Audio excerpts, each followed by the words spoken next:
नमस्कार। Study group 9-6 में आप सभी का एक बार पुनः स्वागत है। जैसा कि आप सभी जानते हैं कि हम लोग अभी एक सीरीज चला रहे हैं, रिवीजन सीरीज, जिसमें पिछला जो प्रश्न पत्र हम लोगों ने सॉल्व किया था वो था वर्ष 2011 का सीडीपी का प्रश्न पत्र। आज हम लोग जो सॉल्यूशन करेंगे वो है वर्ष 2012 का सीडीपी का प्रश्न पत्र। तो विलंब न करते हुए चलिए शुरू करते हैं। प्रश्न संख्या एक हमारा कह रहा है कि बच्चों द्वारा की जाने वाली त्रुटियों के संबंध में निम्नलिखित में से कौन सा कथन सत्य है। तो ऑप्शन ए हमारा कह रहा है, एक शिक्षक कक्ष में सभी बच्चों की त्रुटियों को सुधारने योग्य नहीं है, तो यह संकेत करता है कि शिक्षक शिक्षा की व्यवस्था में असफल है। ऑप्शन बी हमारा कह रहा है, एक शिक्षक को प्रत्येक देखिए यहाँ पे त्रुटियाँ हैं, टाइपिंग मिस्टेक पर ध्यान नहीं देना चाहिए, अन्यथा पाठ्यक्रम पूरा नहीं हो पाएगा। बिल्कुल नहीं, हमें हर बच्चे पर ध्यान देना है।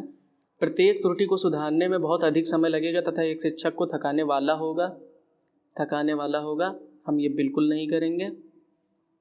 और स्वयं बच्चों द्वारा त्रुटियों को सुधारा जा सकता है, इसलिए शिक्षक उन्हें तुरंत नहीं सुधारना चाहिए। बच्चे अगर अपने आप त्रुटियाँ सही कर लेंगे तो शिक्षक का रोल ही क्या रह जाएगा। बच्चे अपनी त्रुटियां खुद सही कर सकते हैं, लेकिन उनको सिखाने के लिए अगर शिक्षक उपलब्ध है तो शिक्षक का ये जो है योगदान होना चाहिए कि शिक्षक बच्चों की त्रुटियों को सही करें। फिलहाल इसका सबसे सही ऑप्शन जो है वो है हमारा कि शिक्षक अगर कक्ष में सभी बच्चों के त्रुटियों को सुधारने योग्य नहीं है तो क्या होगा, वो शिक्षक शिक्षा व्यवस्था में असफल है, और यही हमारा बिल्कुल सही जवाब होगा। चलिए चलते हैं क्वेश्चन संख्या 2 की तरफ। प्रश्न संख्या 2 हमारा कह रहा है कि नर्सरी कक्षा में शुरुआत करने के लिए कौन सा विषय वस्तु या थीम सबसे उपयुक्त है। देखिए, नर्सरी कक्षा में बच्चा बिल्कुल छोटा सा होता है और 4 से 5 वर्ष की उम्र में 4 वर्ष की उम्र में अगर बच्चा जो है कहीं किसी शिक्षण संस्थान में शिक्षा प्राप्त करने जाता है तो उसके लिए जो सबसे उपयुक्त होगा वो होगा मेरा परिवार, क्योंकि छोटा बच्चा मेरा परिवार ही सबसे उपयुक्त तरीके से जानता है।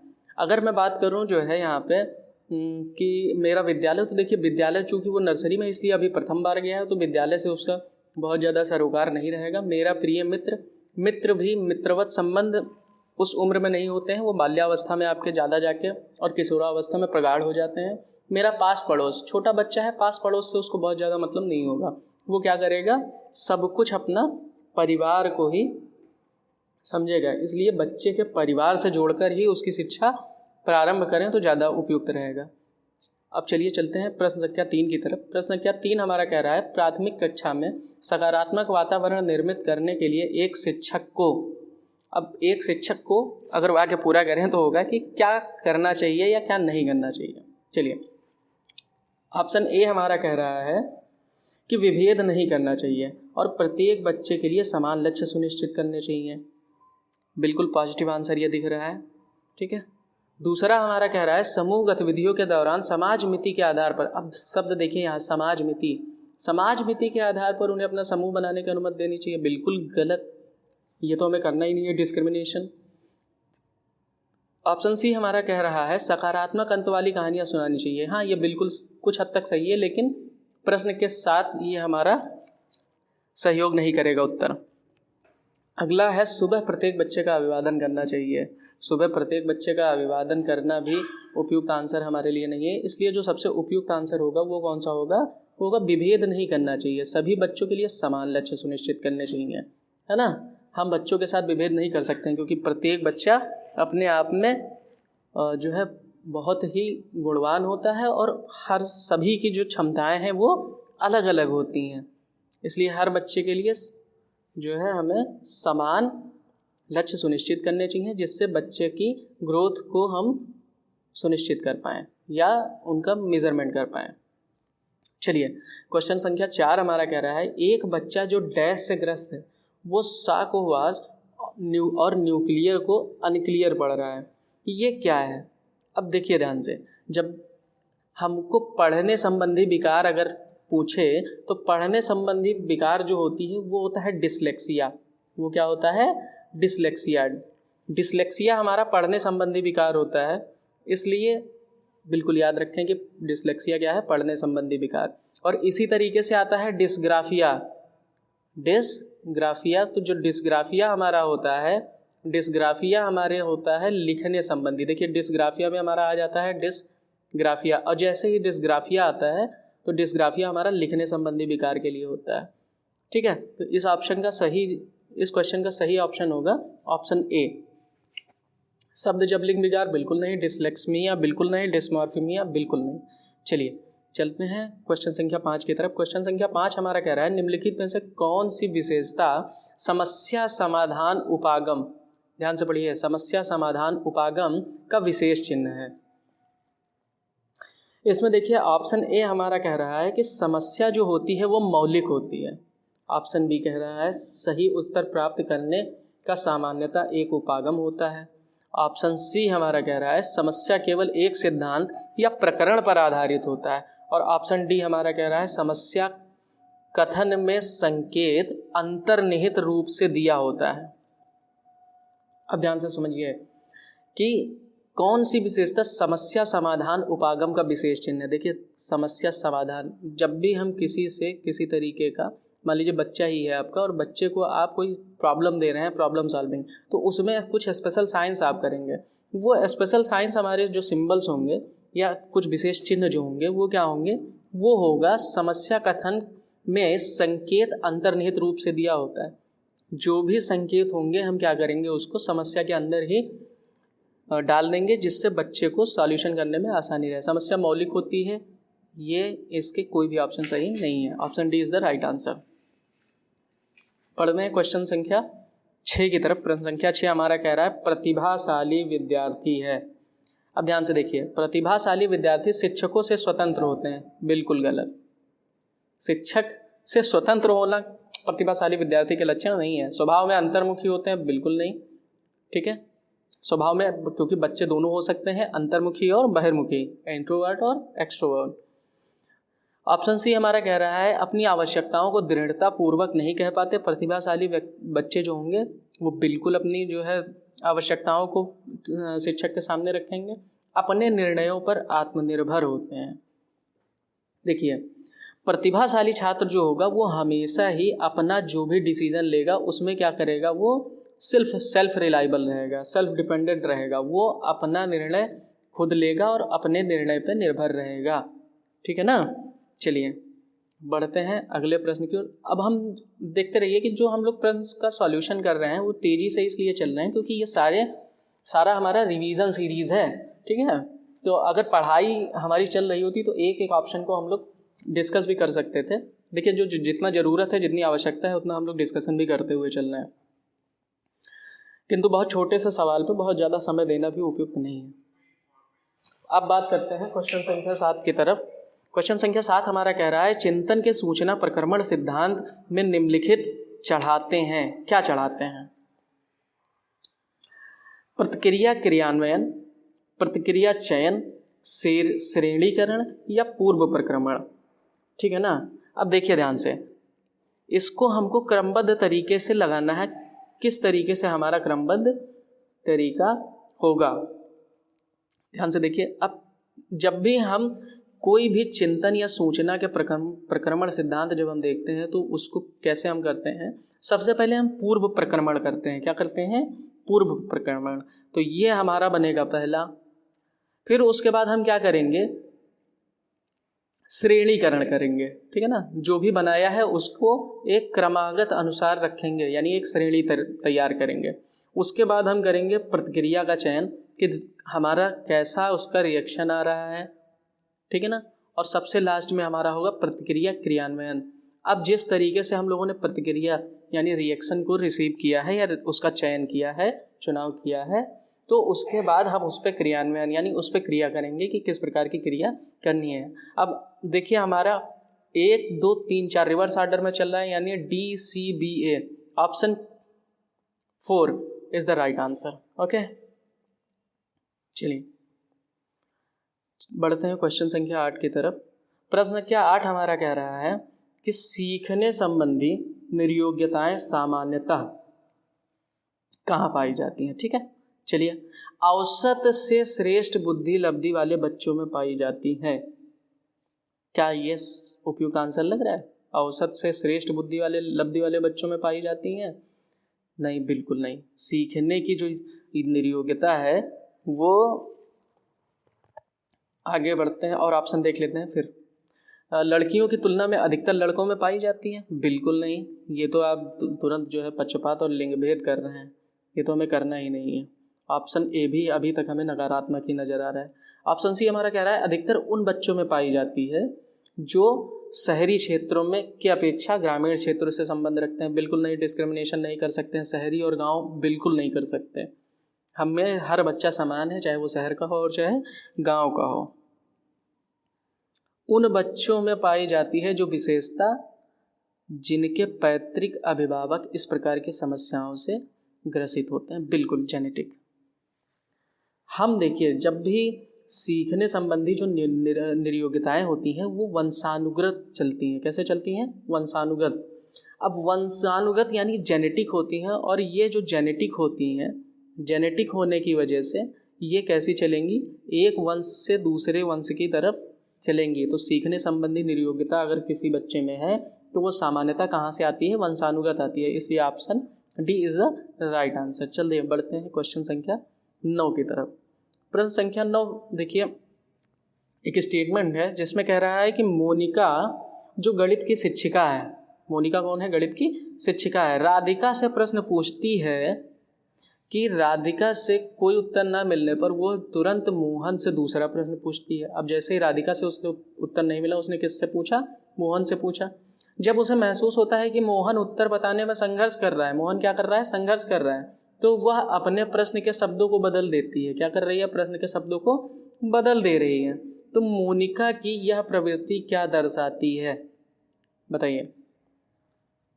इसमें ऑप्शन ए देखिए, इस तथ्य से पूर्णतया परिचित है कि राधिका सवालों के जवाब देने के योग्य नहीं है। बिल्कुल नहीं, बच्चा सवाल देने के योग्य नहीं है, ये आप जो है शिक्षक कैसे निर्धारित कर सकता है? तो ये बिल्कुल नहीं। अपने सवालों के प्रति थोड़ा घबरा गई है, ये भी बिल्कुल नहीं होगा, क्योंकि अगर वो प्रश्न पूछ रही है तो घबराने का कोई सवाल ही नहीं है। मोहन का पक्ष लेकर लिंग भूमिकाओं में रूढ़िवादिताओं को बढ़ावा दे रही है। मोहन का पक्ष लेकर लिंग रूढ़िवादिताओं को बढ़ावा दे रही है, या राधिका उसे किसी उलझनपूर्ण स्थिति में नहीं डालना चाह रही है? देखिए ध्यान से, इसमें क्या होता है, फिर से अगर हम प्रश्न को ध्यान से पढ़ें तो देखिए वो कह रहा है प्रश्न हमारा कि जब उसे महसूस होता है कि मोहन उत्तर बताने में संघर्ष कर रहा है, ठीक है ना, तो वह अपने प्रश्नों के शब्दों को बदल देती है। वो क्या कर रही है? अपने प्रश्नों के शब्दों को बदल देती है। अब ध्यान से देखिए, उसने मोहन के स्थिति में, जब मोहन की बात हुई थी तब उसने क्या किया? प्रश्नों की स्थिति को, मोहन के संबंध में प्रश्नों की स्थिति को बदल दिया। लेकिन जब वो राधिका से प्रश्न पूछ रही थी तो उसने उत्तर न मिलने पर मोहन से प्रश्न कर लिया। किससे कर लिया? मोहन से। यह जो है प्रवृत्ति, ये दर्शा रही है कि मोहन का पक्ष लेकर राधिका जो है वो लिंग भूमिकाओं को या रूढ़िवादिताओं को बढ़ावा दे रही है। क्या कर रही है? लिंग पक्षपात कर रही हैं मैडम मोनिका। ठीक है, चलिए चलते हैं प्रश्न संख्या 10 की तरफ। इसका सही ऑप्शन हमारा सी होगा। प्रश्न संख्या 10 हमारा कह रहा है कि सीखने के लिए आकलन निम्नलिखित का ध्यान रखता है सिवाय किसके? सिवाय विद्यार्थियों की क्षमताएं, विद्यार्थियों की आवश्यकता है, विद्यार्थियों की त्रुटियां, या विद्यार्थियों की अधिगम शैलियां। प्रश्न फिर से पढ़ लीजिए कि सीखने के लिए आकलन निम्नलिखित पर ध्यान रखता है या निम्नलिखित ध्यान रखता है सिवाय किस चीज़ के? देखिए, जब हम बात करेंगे विद्यार्थियों की क्षमताएं, यहाँ देखिए सिवाय लिखा है, सिवाय, तो सिवाय हमारा नकारात्मक, यानी विद्यार्थियों को जब सीखने के आकलन की बात होती है तो हम क्या करेंगे? विद्यार्थियों की आवश्यकता नहीं होती है आकलन करना, ठीक है ना, विद्यार्थियों की आवश्यकताएं नहीं है हम उनका आकलन करें। ये शिक्षक के खुद की जानकारी के लिए होता है कि हमारा विद्यार्थी किस तरीके से अपना विकास कर रहा है। ठीक है ना, उसके विकास और उसके विकास में कहाँ कहाँ पे रुकावटें आ रही हैं, इस वजह से हम क्या करते हैं, उसका आकलन करते हैं। ठीक, चलिए बढ़ते हैं प्रश्न संख्या 11 की तरफ। प्रश्न संख्या 11 हमारा कह रहा है, एक समान जुड़वा भाइयों में से एक को सामाजिक आर्थिक रूप से धनाढ्य परिवार द्वारा गोद लिया जाता है और दूसरे को एक निर्धन परिवार द्वारा। 1 वर्ष बाद उनके बुद्धि लब्धान के बारे में निम्नलिखित में से क्या अवलोकन होने की सर्वाधिक संभावना है। ध्यान से पढ़िए कि एक के द्वारा एक धनाढ्य परिवार द्वारा और दूसरे के द्वारा एक निर्धन परिवार के द्वारा गोद लिया जाता है, तो क्या संभावना है उनके बुद्धि लब्धि के विकास के संबंध में। देखिए, दोनों समान रूप से अंक प्राप्त करेंगे, बिल्कुल नहीं। हमने पहले ही बात किया था कि बच्चा सबसे पहले क्या करेगा, परिवार से सीखेगा, या परिवार जो है प्राथमिक भूमिका निभाता है बच्चे के विकास में। दूसरा है, धनी सामाजिक आर्थिक परिवार वाले लड़के की अपेक्षा निर्धन परिवार वाला, बिल्कुल ये आप कैसे कह सकते हैं, ये तो बिल्कुल आप पहले से जो है जज ही नहीं कर सकते। सामाजिक आर्थिक स्तर बुद्धि लब्धांक को प्रभावित नहीं करता है, अभी तक के हिसाब से ये बिल्कुल सही है। कोई ज़रूरी थोड़े ना है कि जो है सामाजिक आर्थिक स्तर अगर उसका बहुत अधिक हो तो उसकी बुद्धि लब्धि बहुत ज़्यादा हो, ये बिल्कुल नहीं। और ऑप्शन डी भी देख लेते हैं, निर्धन परिवार के लड़के की अपेक्षा धनी सामाजिक, ये भी बिल्कुल नहीं, अधिक अंक प्राप्त करेगा। सही ऑप्शन है ऑप्शन संख्या सी। ऑप्शन संख्या सी हमारा कह रहा था कि भाई बच्चे की सामाजिक आर्थिक स्थिति उसकी बुद्धि लब्धांक को प्रदर्शित बिल्कुल नहीं करेगी। बच्चा अगर गरीब है तो वो अच्छा पढ़ने में हो सकता है, अमीर है तो वो भी अच्छा पढ़ने में हो सकता है, या इसके विपरीत भी हो सकता है। प्रश्न संख्या 12 हमारा कह रहा है, निम्नलिखित में से कौन सा सूक्ष्म गतिक कौशल का उदाहरण है।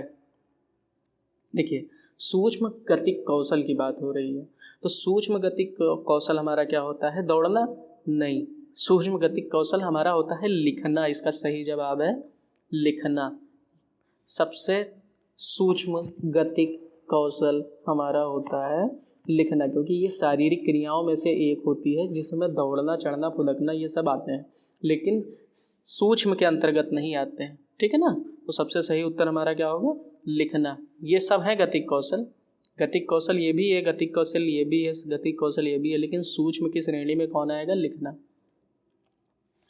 प्रश्न संख्या 13 हमारा कह रहा है, वाइगोत्स्की का सिद्धांत निहितार्थ है। ऑप्शन ए, प्रत्येक विद्यार्थी को व्यक्तिगत रूप से 10 कार्य देना, बिल्कुल नहीं।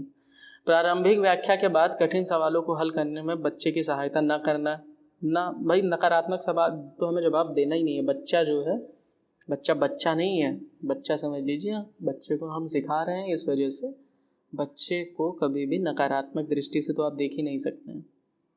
अगला ऑप्शन कह रहा है, बच्चे उन बच्चों की संगति में श्रेष्ठ रूप से सीखते हैं जिनकी बुद्धि लब्धांक से कम होती है।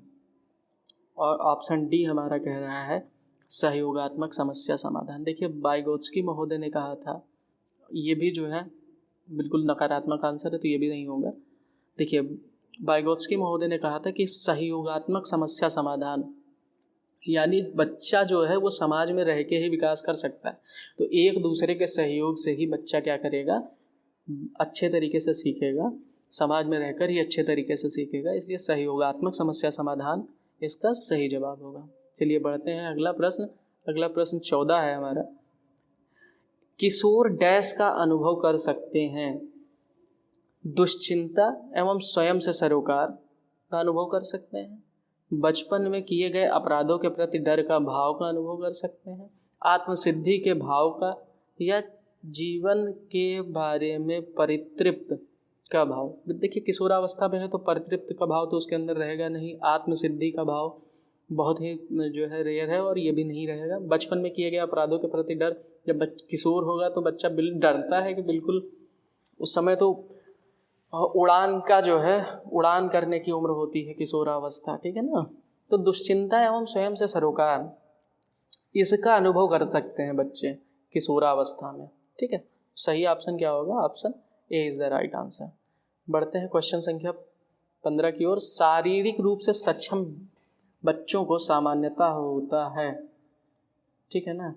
अब ध्यान से देखिए, प्रश्न ने बहुत अच्छा जो है प्रश्न है कि शारीरिक रूप से सक्षम, यहाँ पे अक्षम नहीं है, सक्षम पूछ रहा है, इनमें क्या होता है। देखिए इन ऐसे बच्चे जो होते हैं इनमें डिस्थीमिया ये नहीं होगा, डिसकैलकुलिया ये भी नहीं होगा, डिसलेक्सिया ये भी नहीं होगा। देखिए जो शारीरिक रूप से बच्चे आपके स्वस्थ होंगे उनके अंदर सामान्यतः जो मिलता है वो होता है डिस्ग्राफिया। डिस्ग्राफिया क्या होता है, लिखने संबंधी विकार होता है। किसके संबंधी, लिखने संबंधी। तो लिखने संबंधी विकार जो है वो लिखने संबंधी विकार होता है डिस्ग्राफिया, ठीक है, लिखने संबंधी विकार। तो डिस्ग्राफिया सामान्य बच्चे में भी पाया जा सकता है। चलिए पढ़ते हैं प्रश्न संख्या 16 की तरफ। प्रश्न संख्या 16 हमारा कह रहा है आंशिक पुनर्बलन है। आंशिक पुनर्बलन क्या है, सतत पुनर्बलन की अपेक्षा कम प्रभावी होता है, बिल्कुल नहीं। वास्तविक कक्षा कक्ष में अनुप्रयुक्त नहीं किया जा सकता, बिल्कुल नहीं। क्यों नहीं किया जा सकता। पशुओं को प्रशिक्षित करने में सर्वाधिक कार्य करता है, यह तो बिल्कुल नकारात्मक जवाब है। सतत पुनर्बलन की अपेक्षा अधिक प्रभावी होता है, this is the right answer. अच्छा कारण इसके पीछे अगर तो देखिए आंशिक पुनर्बलन जो होता है ये सही अनुक्रिया जो होती है हमारी, सही अनुक्रियाओं के उपरांत पुनर्बलन देने से, ठीक है ना, ये क्या होता है, ये पुनर्बलन की अपेक्षा अधिक प्रभावी होता है क्योंकि इसमें जो है वो छात्र को किसी अनुक्रिया पर पुनर्बलन मिलेगा इसका पता नहीं होता। इससे वो प्रत्येक अनुक्रिया को तत्परता से करता है। समझ रहे हैं कि बच्चे को ये नहीं पता होता है कि हमको कुछ मिलेगा या हमें कोई इसमें से हमें कोई किसी तरीके की मदद मिलेगी, इसलिए बच्चा हर प्रक्रिया या हर अनुक्रिया जितनी भी होगी उसको बहुत ही तत्परता के साथ करेगा। तो सही जवाब है प्रश्न संख्या 16 का डी।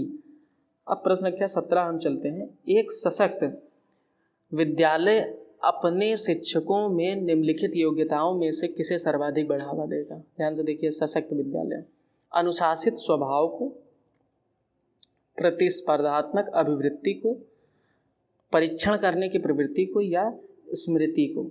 देखिए जब हम बात करते हैं एक सशक्त विद्यालय अपने शिक्षकों के बारे में बात कर रहा है, तो जब शिक्षकों के बारे में बात होगी तो शिक्षकों को प्रतिस्पर्धात्मक अभिवृत्ति होनी चाहिए।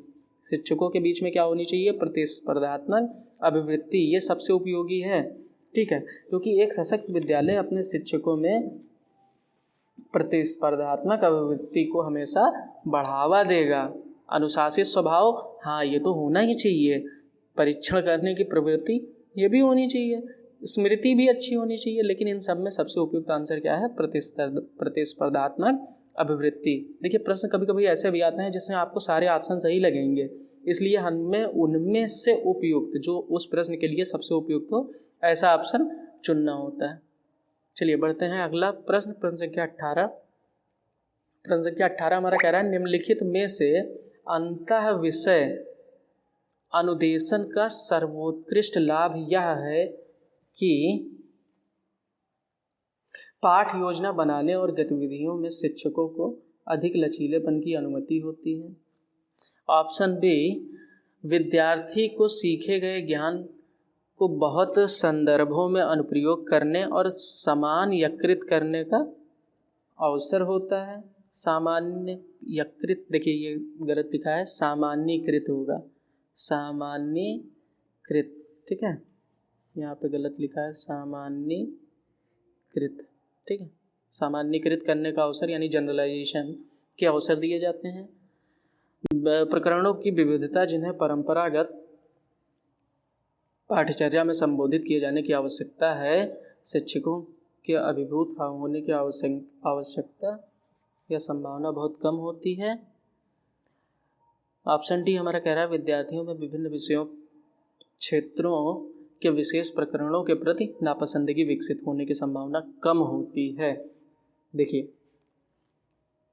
जब भी हम अंतःविषयी अनुदेशन की बात करेंगे तो अंतःविषयी अनुदेशन का सर्वोत्कृष्ट लाभ यह है कि विद्यार्थी जो है वो सीखे गए नए ज्ञान को बहुत संदर्भों में या बहु संदर्भों में उपयोग करने और सामान्यीकृत करने के अवसर उनको प्रदान किए जाएं, ठीक है ना। ये बच्चे को आप इतना जनरलाइज कीजिए कि जो भी उसने ज्ञान सीखा है वो अपने दैनिक जीवन में उसका उपयोग करे और उससे अधिक मात्रा में सीखे। इसलिए जनरलाइजेशन या सामान्यीकरण जो है वो बहुत ही आवश्यक है। तो option B is the right answer for question number 18। चलिए चलते हैं प्रश्न संख्या 19। प्रश्न संख्या 19 हमारा कह रहा है, वह शिक्षार्थी जो समृद्ध ज्ञान और शैक्षणिक दक्षता की हार्दिक इच्छा प्रदर्शित करते हैं उनके पास होता है निष्पादन उपागम अभिविन्यास, निष्पादन परिहार अभिविन्यास, कार्य परिहार अभिविन्यास या निपुणता अभिविन्यास। अब ध्यान से देखिए, ऑप्शन ए ही हमारा क्या कह रहा है, निष्पादन उपागम अभिविन्यास। देखिए, वे शिक्षार्थी जो समृद्ध ज्ञान यानी समृद्ध ज्ञान और शैक्षणिक दक्षता की हार्दिक इच्छा प्रदर्शित करते हैं उनके पास निष्पादन उपागम अभिविन्यास होता है। ठीक है ना, ये क्या है हमारा राइट आंसर है। पढ़ते हैं प्रश्न संख्या 20 की तरफ। प्रश्न संख्या 20 हमारा कह रहा है कि शिक्षक के अलावा निम्नलिखित में सभी शिक्षक डैश के अलावा निम्नलिखित सभी को करते हुए समस्या समाधान को विद्यार्थी के लिए जिम्मेदार या मज़ेदार बना सकते हैं। कैसे? ऑप्शन ए हमारा कह रहा है सृजनात्मक चिंतन के लिए असीमित अवसर उपलब्ध कराने। इससे बच्चा जो है समस्या समाधान के लिए विद्यार्थियों के लिए मज़ेदार नहीं बना सकते हैं। ठीक है ना, तो ये अब हाँ, सृजनात्मक चिंतन के लिए असीमित अवसर उपलब्ध कराने, जो विद्यार्थी स्वयं से कोई कार्य करने की कोशिश कर रहे हो तो उनसे परिपूर्णता की अपेक्षा करने।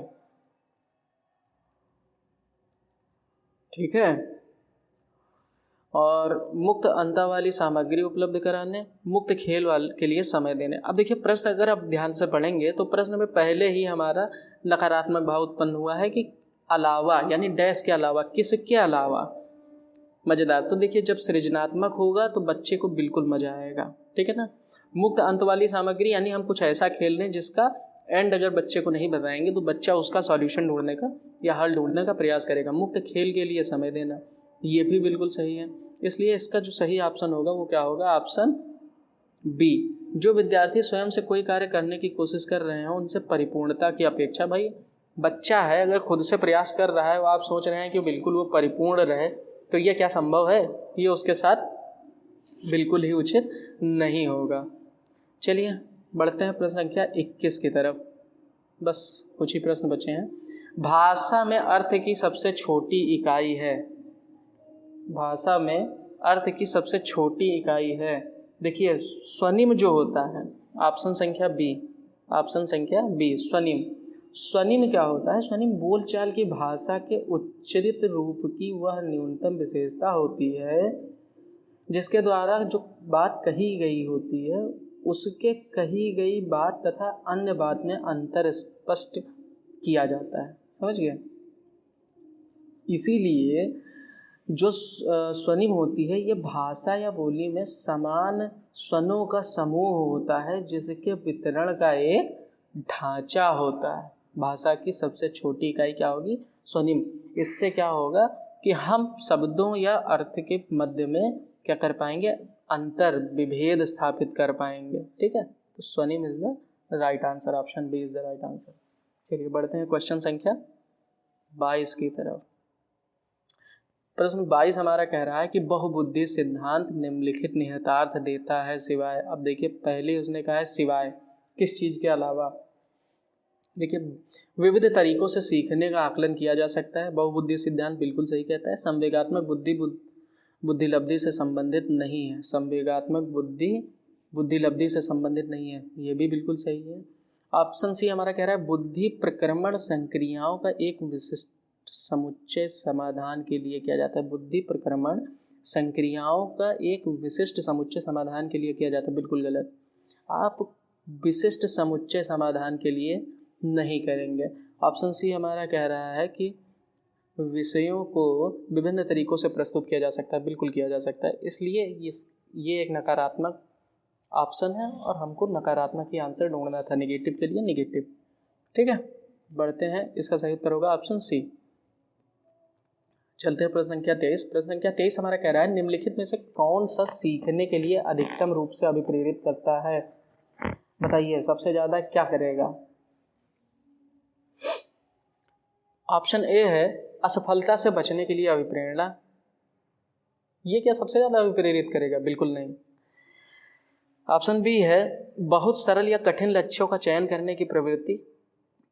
ये भी नहीं, ये तो बच्चा जो है सरल या कठिन लक्ष्य का चयन कर रहा है, इसका मतलब ये नहीं कि वो अभिप्रेरित या मोटिवेट होगा। लक्ष्य को प्राप्त करने में व्यक्तिगत संतुष्टि, ये बच्चे को अभिप्रेरित कर सकता है, ठीक है ना। या बाह्य कारक, यहाँ पे बाह्य कारक होगा, ये भी देखिए मिस, ठीक है ना। बाह्य कारक बिल्कुल नहीं। बच्चे के लिए जो मोटिवेशन या अभिप्रेरित करने का सबसे मुख्य कारण होगा वो क्या होगा? लक्ष्य प्राप्ति के बाद उसकी संतुष्टि, लक्ष्य को प्राप्त करने के बाद वो कितना संतुष्ट होता है, सबसे ज़्यादा बच्चा इसी से मोटिवेट या फिर अभिप्रेरित होता है। प्रश्न संख्या 24। प्रश्न संख्या 24 हमारा है बुद्धि लब्धांक सामान्यतः डैश रूप से शैक्षणिक निष्पादन से संबंधित होते हैं, ठीक है ना। किससे? उच्च, मध्यम, कम से कम या पूर्ण? नहीं, option A is the right answer, उच्च। देखिए बुद्धि लब्धांक सामान्यतः उच्च रूप से शैक्षणिक निष्पादन से संबंधित होते हैं, इसलिए इसका सही ऑप्शन होगा ऑप्शन ए। चलते हैं प्रश्न संख्या 25 की तरफ। प्रश्न संख्या 25 है कि एक 16 वर्षीय बच्ची है, एक 16 वर्षीय बच्चा बुद्धि लब्धि परीक्षण में 75 अंक प्राप्त करता है। कितना? 75। उसकी मानसिक आयु वर्ष में होगी। अब देखिए जब भी हम बात करते हैं IQ की, तो IQ हमारा जो होता है उसके लिए हम क्या लिखते हैं? उसके लिए लिखते हैं IQ बराबर मानसिक आयु, ठीक है ना, MA अपॉन वास्तविक आयु CA, ठीक है ना, मल्टीप्लाइड बाय 100 गुणे 100। अब इस केस में अगर आप देखिए बच्चा कितने वर्ष का है? बच्चा कितने वर्ष का है? 16 वर्ष का, ठीक है ना। तो उसकी जो आयु है वो कितना होगा? 16 वर्ष। अब IQ हमारा दे रखा है, IQ हमारा कितना है? 75, पहले से ही दे रखा है। IQ हमारा दे रखा है 75, यानी बच्चे ने अंक कितना प्राप्त किया? 75, ठीक है। और बच्चे को की मानसिक आयु कितनी है ये हमको निकालनी है, मानसिक आयु हमें निकालनी है। तो हम MA, ये हमारा मानसिक आयु है, और CA हमको दे रखा है, CA कितना है? 16। कितना है? 16, और गुणा किससे हो रहा है? 100 से। CA क्या है? वास्तविक आयु। अब इसको देखिए जब आप हल करेंगे तो 75 गुणे 16 बटे 100 आएगा। तो MA बराबर 75 गुणे 16 बटे 100, और इसको जब आप हल करेंगे तो 25 दिया 75 और 25 चौके 100, 4 एकन्नम 4 और 4 चौक 16, 4 दिया 12। तो MA कितना आ जाएगा? MA बराबर 12, ठीक है ना। 12 वर्ष आएगी उसकी मानसिक आयु। तो option C is the right answer, ठीक है। चलिए बात करते हैं अगले प्रश्न की ओर। प्रश्न संख्या 26। विद्यार्थियों के पोर्टफोलियो के लिए सामग्री का चयन करते समय डैश का डैश जरूर होना चाहिए। बताइए क्या क्या होना चाहिए? अन्य शिक्षकों का समावेशन, ऑप्शन ए के हिसाब से नहीं, अन्य शिक्षकों के समावेशन की इतनी आवश्यकता नहीं है, ठीक है। ऑप्शन बी हमारा कह रहा है विद्यार्थियों का समावेशन, यस बिल्कुल। देखिए चयन करते समय यहाँ पे हमारा विद्यार्थियों और यहाँ पे हमारा समावेशन, इसलिए राइट आंसर क्या होगा? विद्यार्थियों का समावेशन जरूर होना चाहिए। अभिभावकों के समावेशन से कोई मतलब नहीं है, विद्यार्थियों का बहिष्करण से भी हमारा कोई मतलब नहीं है, ठीक है ना। Option B is the right answer. भाई विद्यार्थी का पोर्टफोलियो बनाएंगे तो विद्यार्थी का समावेशन करना बिल्कुल जरूरी है, बिना विद्यार्थी के फिर उसका समावेशन कहाँ रह गया। प्रश्न संख्या 27। सफल समावेशन को निम्नलिखित की आवश्यकता होती है सिवाय, देख लीजिए, नकारात्मक। अब समावेशन के लिए बताइए, संवेदनशील बनाना, समावेशन के लिए आवश्यकता अगर होती है कि बात करें तो बिल्कुल संवेदनशील बनाना होता है। अभिभावकों की भागीदारी बिल्कुल होनी चाहिए और क्षमता संवर्धन ये भी बिल्कुल होना चाहिए। पृथक्करण यानी अलग अलग करना ये नहीं होना चाहिए सफल समावेशन के लिए। तो इसका राइट आंसर क्या होगा? Option B. प्रश्न संख्या 28। प्रश्न संख्या 28 हमारा कह रहा है विद्यालय में लिंग भेदभाव से बचने का सर्वोत्तम तरीका हो सकता है। देखिए ये बहुत ही उपयुक्त प्रश्न है। कह रहा है विद्यालय में लिंग भेदभाव से बचने का सर्वोत्तम तरीका हो सकता है। ऑप्शन ए, शिक्षकों द्वारा उनके लिंग पक्षपातपूर्ण व्यवहारों का अधिसंज्ञान। ऑप्शन बी कह रहा है पुरुष एवं महिला शिक्षकों के समान संख्या में भर्ती करना। ऑप्शन सी, विद्यालय में लिंग भेदभाव को दूर करने के लिए नियम बनाना और कड़ाई से उनका पालन कराना। या ऑप्शन डी, संगीत प्रतियोगिता के लिए लड़कियों की अपेक्षा अधिक लड़कों का चयन करना। देखिए जब हम कंपैरिजन करने लगे यानी तुलना करने लगे तो बिल्कुल नहीं। लिंग भेदभाव कड़ाई से अनुपालन आप बिल्कुल नहीं, बच्चों से कड़ाई से अनुपालन नहीं करा पाएंगे और ना ही शिक्षक भी उसका सही से अनुपालन कर पाएंगे। पुरुष एवं महिला शिक्षकों की समान संख्या में भर्ती कराना ये भी उपयुक्त है। शिक्षक द्वारा लिंग पक्षपातपूर्ण व्यवहारों का अधिसंज्ञान। देखिए जब जैसे ही किसी तरीके से अगर कोई लिंग पक्षपातपूर्ण व्यवहार होता है और शिक्षक उसको तुरंत संज्ञान में ले ले, ठीक है ना, तुरंत उसको ध्यान में लेते हुए और वहीं तुरंत अगर उसको निराकरण करने का प्रयास करेगा और हमेशा इस चीज़ को संज्ञान में लेते रहें तो धीरे धीरे करके हम पक्षपातपूर्ण व्यवहारों को या लिंग भेदभाव से बचने में सफल हो सकते हैं एक संस्थान के स्तर पर। प्रश्न संख्या 29, शैक्षणिक क्षेत्रों में निष्पादन के आधार पर शैक्षणिक क्षेत्रों में निष्पादन के स्तर को बढ़ाने का औचित्य स्थापन किस आधार पर किया जा सकता है? ठीक है, ऑप्शन ए, यह हाथ से किए जाने वाले श्रम के प्रति सम्मान विकसित करता है। अब ध्यान से देखिए, शैक्षणिक क्षेत्रों में निष्पादन के आधार पर शैक्षणिक क्षेत्रों में निष्पादन के स्तर को बढ़ाने का औचित्य किस या स्थापन किस आधार पर किया जा सकता है? ये हाथ से किए जाने वाले परिश्रम के प्रति सम्मान विकसित करता है, यह व्यक्ति विभिन्नताओं को संतुष्ट करता है, यह हास्यकृत विद्यार्थियों के लिए प्रतिपूरक भेदभाव के नीतीश का कुछ देखिए गलती है, नीतीश नहीं कि नीति का अनुगमन करता है। ये भी देखिए मिस्टेक है, टाइपिंग मिस्टेक। नीति का अनुगमन करता है, ये सार्वभौमिक धारण सुनिश्चित करता है। नहीं, देखिए जब भी हम बात करेंगे शैक्षणिक क्षेत्रों में, ठीक है ना, तो उसमें शैक्षणिक क्षेत्रों में निष्पादन के स्तर को बढ़ाने का जो औचित्य होगा वो सबसे ज़्यादा क्या करेगा? व्यक्तिगत विभिन्नताएं जो हैं उनको संतुष्ट करेगा। ठीक है ना, ऑप्शन जो हमारा सही होगा वो क्या है? Option B is the right answer. आज के सेशन का अंतिम प्रश्न, प्रश्न संख्या 30 हमारा कह रहा है विद्यालय में नियमित उपस्थिति के लिए वंचित बच्चों को प्रोत्साहित करने का निम्नलिखित में से कौन सा सर्वाधिक उपयुक्त होगा? कौन सा तरीका सर्वाधिक उपयुक्त होगा? देखिए ऑप्शन ए हमारा कह रहा है आवासीय विद्यालय खोलना। अब अगर प्रश्न को हम ध्यान से पढ़ें तो देखिए कह रहा है विद्यालय में नियमित उपस्थिति के लिए वंचित बच्चों, किसकी बात कर रहा है? वंचित बच्चों को प्रोत्साहित करने के लिए निम्नलिखित में से कौन सा तरीका? देखिए जब बात बच्चा वंचित है, बच्चा क्या है? वंचित है, बच्चा गया नहीं है या बच्चे के पास कोई ना कोई समस्या है, तो उस स्थिति में आवासीय विद्यालय खोलना हमारे लिए सबसे उपयुक्त हो सकता है। दूसरा, बच्चों के विद्यालय में ना अनुमति ना देने का कानूनन दंडनीय अपराध बनाया जाए? नहीं। विद्यालय द्वारा बच्चों को एकत्रित करने वाले व्यक्ति को नियुक्त किया जाए जो प्रतिदिन घरों से बच्चे को पकड़ कर लाए?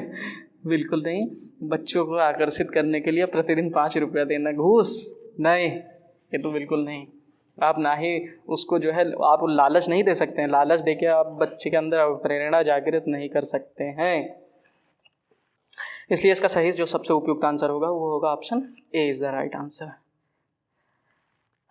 चलिए 30 प्रश्नों का जो आज का संकलन था वो पूर्ण हुआ। देखिए आप जो है अगर आपको वीडियो बहुत अच्छी लगी हो या थोड़ी सी भी अच्छी लगी हो तो आप जो है वीडियो को शेयर ज़रूर करते रहिए।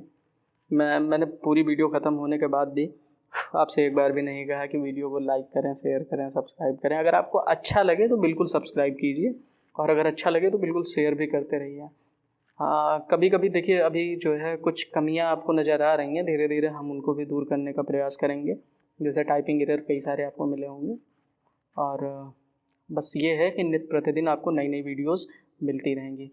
हमने अभी कहा है आपको कि 2011 से लेकर 2021 तक के सारे प्रश्न पत्र मैं जो है आपको प्रश्न इस बार परीक्षा से पहले हम लोग पूर्ण करा देंगे, परीक्षा से पूर्व हम पूर्ण करा देंगे। तो ये बिल्कुल इसके लिए आपको चैनल को सब्सक्राइब करके रखना होगा। और इसके लिए देखिए प्लेलिस्ट में भी जब आप प्लेलिस्ट खोलेंगे तो प्लेलिस्ट में आपको CDP की, ठीक है ना, और इसी तरह करंट अफेयर्स की और इसी तरह आपको EVS की सारी प्लेलिस्ट मिल जाएंगी। वहाँ पे ईयर वाइज आपको सारे के सारे वीडियोस मिलते जाएंगे। तो जब भी अगर मान लीजिए कोई वीडियो छूट जाती है तो आप बाद में भी आके देख सकते हैं। तो चैनल को सब्सक्राइब कीजिए, लाइक कीजिए और शेयर कीजिए अगर आपको वीडियो पसंद आई हो तो। ठीक है ना, मिलते हैं कल नए वीडियो के साथ। ठीक, धन्यवाद, जय हिंद।